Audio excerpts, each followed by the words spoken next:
Bismillahirrahmanirrahim. Assalamualaikum warahmatullahi wabarakatuh.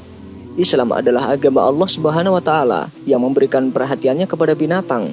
Bahkan beberapa surat di dalam Al-Quran dinamakan dengan nama binatang, di antaranya Al-An'am yang artinya binatang ternak, An-Nahl artinya lebah, dan An-Naml yang artinya semut. Setiap makhluk hidup memiliki roh, sama seperti manusia yang akan dikumpulkan di hari pembalasan. Allah Subhanahu wa Ta'ala menamakan hari pembalasan itu dengan hari pengumpulan, sebab pada hari itu Allah mengumpulkan seluruh hambanya. Binatang seluruhnya juga dikumpulkan oleh Allah Subhanahu wa Ta'ala, sebagaimana ditunjukkan oleh Al-Quran dan As-Sunnah. Allah Subhanahu wa Ta'ala berfirman, "Dan tiadalah binatang-binatang yang ada di bumi dan burung-burung yang terbang dengan kedua sayapnya, melainkan umat juga seperti kamu. Tiadalah kami alpakan sesuatu dalam Alkitab, kemudian kepada Tuhanlah mereka dihimpunkan." Quran Surat Al-An'am ayat 38. Dan apabila binatang-binatang dikumpulkan, Quran Surat At-Takwir ayat 5. Dan di antara ayat-ayatnya adalah penciptaan langit dan bumi, dan makhluk melata yang Dia sebar di langit dan di bumi, dan Dia maha kuasa mengumpulkan mereka apabila Dia menghendaki. Quran Surat Asy-Syura ayat 29.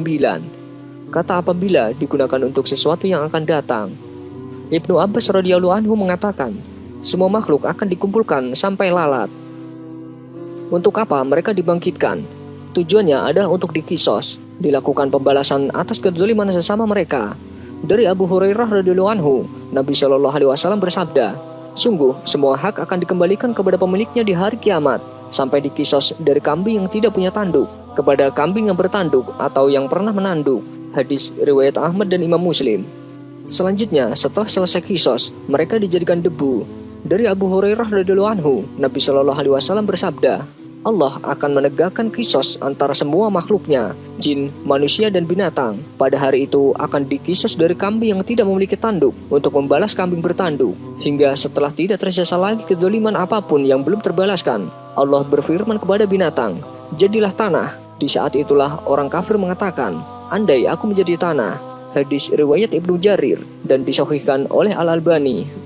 Adapun tempat kembalinya ruh pada hewan dan binatang, ada keterangan yang diriwayatkan oleh Abdul Razak, Ibnu Jarir, dan Al-Baihaqi rahimahullah dari Abu Hurairah radhiyallahu anhu ketika menafsirkan firman Allah dalam surat Al-An'am ayat 38. Dan tiadalah binatang-binatang yang ada di bumi dan burung-burung yang terbang dengan kedua sayapnya, melainkan umat juga seperti kamu. Tiadalah kami alpakan sesuatu pun dalam Alkitab, kemudian kepada Tuhanlah mereka dihimpunkan.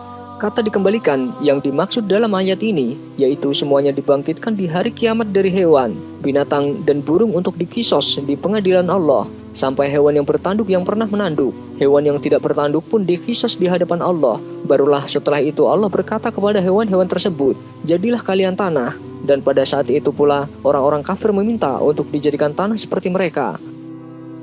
An-Nawawi menjelaskan hadis ini. Hadis ini merupakan dalil tegas bahwa binatang akan dikumpulkan pada hari kiamat dan dibangkitkan pada hari kiamat, sebagaimana para mukallaf di kalangan manusia dibangkitkan, sebagaimana pula anak kecil yang mati, orang gila, dan orang yang belum mendapatkan dakwah, mereka juga dibangkitkan.